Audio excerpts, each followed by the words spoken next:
están todos? Bienvenidos a un nuevo episodio de Desfragmentando el Momento. Estamos muy contentos de que nos acompañen una semana más aquí en un nuevo episodio que les traemos, el cual ya desde hace rato que traíamos pues esta idea de grabar este episodio que surgió a partir de algunos de los capítulos que ya vieron anteriormente aquí mismo en el canal de YouTube, en Spotify. Recuerden suscribirse a nuestro canal de YouTube, seguirnos en Facebook, porque pues ese capítulo lo pueden encontrar y se llama Tienes que ser egoísta, donde partíamos de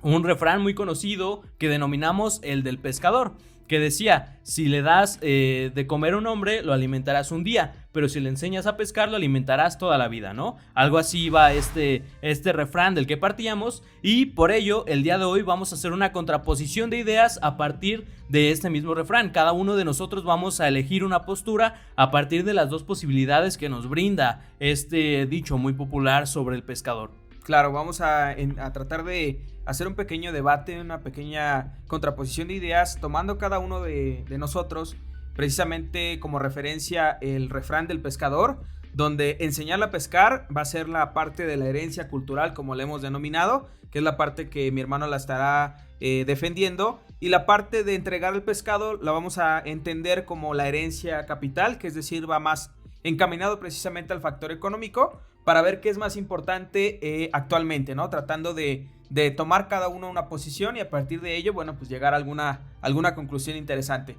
Entonces, para empezar, pues yo voy a iniciar partiendo sobre precisamente por qué creo yo que es más importante la herencia capital, y para ello quiero citarles precisamente lo que significa la pobreza, un capítulo precisamente de los que también ya tenemos, que se llama Maldita Pobreza, donde también hacemos referencia exactamente a alguna parte de lo que les voy a comentar, donde uno de los filósofos premio Nobel, que se llama Amartya Sen, premio Nobel de 1995, hace una importante colaboración, importante aportación en el mundo, en la cual él, más allá de entender qué es la pobreza, engloba un poco más los factores, como lo vimos en el capítulo de Maldita Pobreza, que es un factor socioeconómico, sociopolítico, sociocultural, en el cual Amartya Sen indica que la pobreza se entienda no solamente como la capacidad de no tener dinero, como ya lo vimos en aquel capítulo, sino como la incapacidad para desarrollar todo el potencial de la persona como ser humano, que es un factor importante, es algo que nos incapacita, como lo hemos mencionado,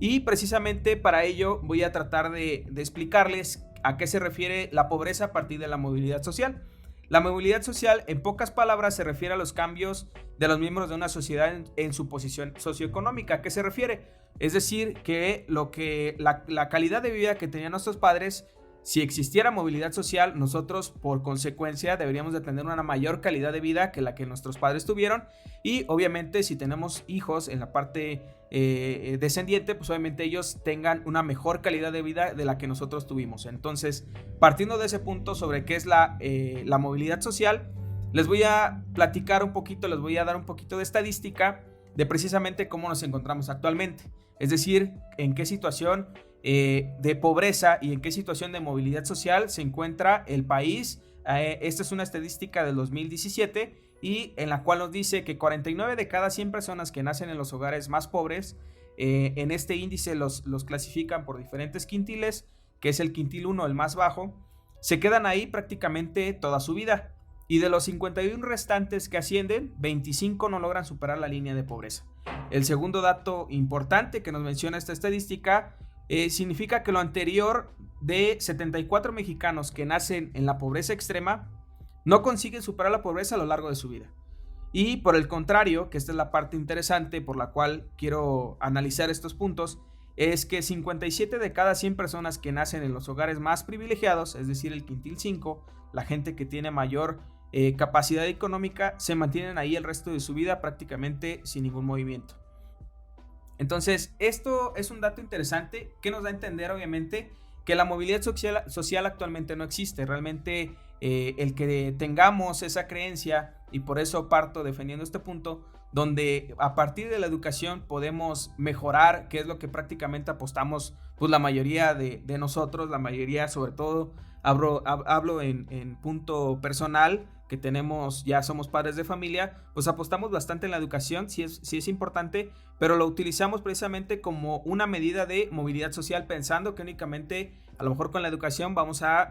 lograr que nuestros hijos tengan una mejor calidad de vida, y realmente es algo que engloba un aspecto más social, más socioeconómico, más sociopolítico. Claro, y por ello vemos importante reconocer este tipo de conceptos sobre la movilidad social, sobre cuánto garantiza el avance y cómo podemos medir de una manera más tangible la manera en la que el progreso se va viendo reflejado en las familias, y precisamente queremos basarnos en esta estadística, en este concepto, para poder realizar este debate que nos pareció muy interesante, puesto que muchas de las veces, como ya decías, preferimos invertir en la educación, en una buena educación de calidad, antes que en otras cosas, ¿no? Y este es el punto de partida o el contrapunto que encontramos entre cada una de nuestras posturas, claro, puesto que algunas de los argumentos que traíamos ya planeados y que ya teníamos previstos para este debate, pues eran partiendo de esto, ¿no? Encontramos esta parte en donde se encuentran estas posturas y donde podemos identificar tu argumento, tu postura y la mía. Claro. Hay un punto interesante, esta fue una manera de introducción de qué es precisamente la situación actual en la que nos encontramos, pero ya adentrándonos un poquito más en el tema,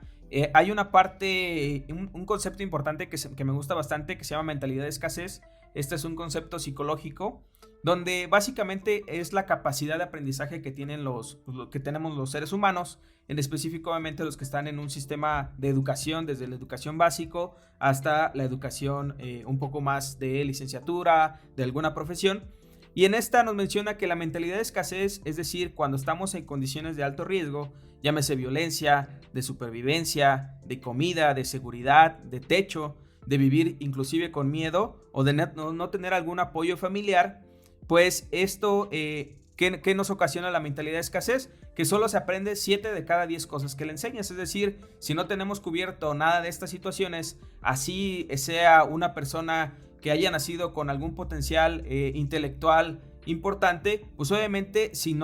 tiene una mentalidad de escasez, si vive bajo estas circunstancias, pues solamente 7 de cada 10 cosas que se les enseña solamente es lo que logran aprender. Es decir,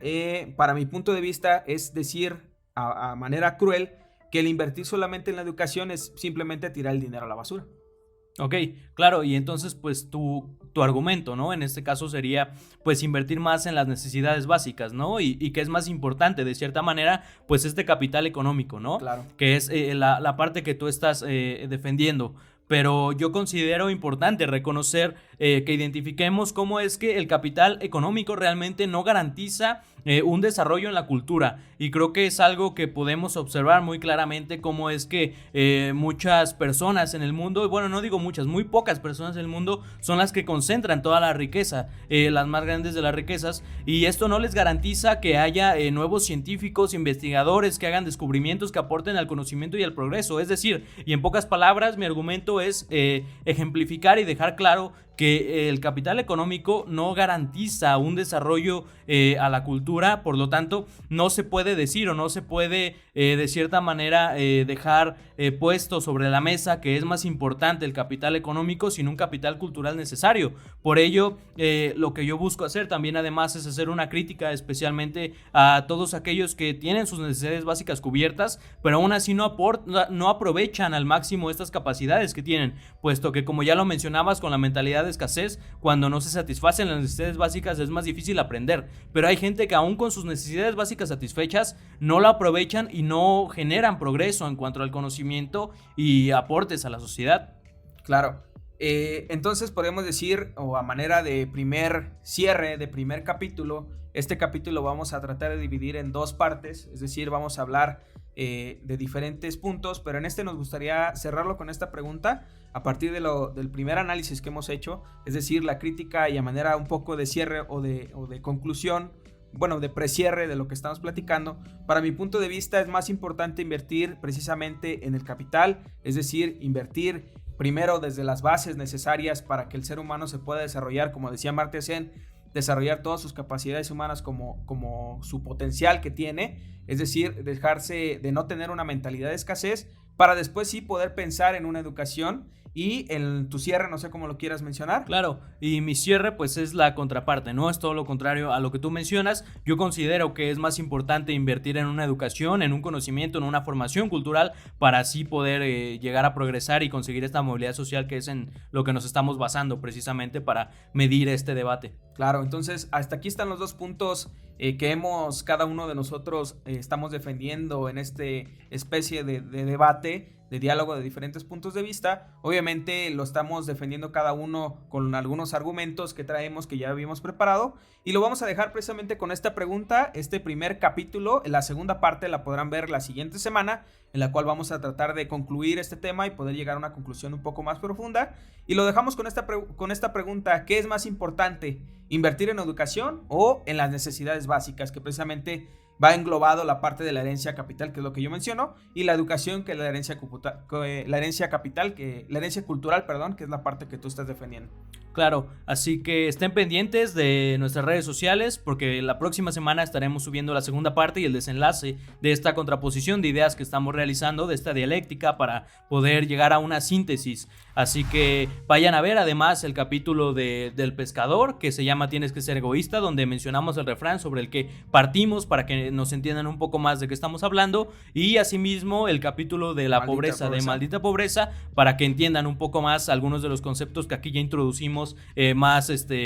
reducidos, ¿no? Claro. Más generales. Así que estén pendientes, síganos en nuestras redes sociales, déjenos en los comentarios cuál es su opinión al respecto del tema, cuáles serían sus argumentos o qué consideran ustedes que es más relevante, invertir en educación o en las necesidades básicas. Si tuvieran que defender algún punto, ¿cuál apostarían más? Si tuvieran ustedes la decisión de poder invertir un peso en educación o poder invertir un peso en la parte infraestructura, en la parte de las necesidades básicas en general, ¿a qué le apostarían? Es una manera de análisis, una manera de ejercicio que nos podemos hacer todos. Si pudiéramos tener esa decisión, ¿qué es lo que haríamos? Y precisamente en el segundo capítulo, a manera de spoiler, vamos a analizar una parte importante que está sucediendo precisamente en nuestro estado, en el estado de Querétaro, donde vamos a analizar una situación muy similar que se está viviendo. Los dejamos hasta ahí para que en el próximo capítulo lo puedan entender y vean a qué nos referimos. Así que sí, esta es la introducción apenas de esta contraposición de ideas. Síganos en nuestras redes sociales y nos vemos en un próximo video.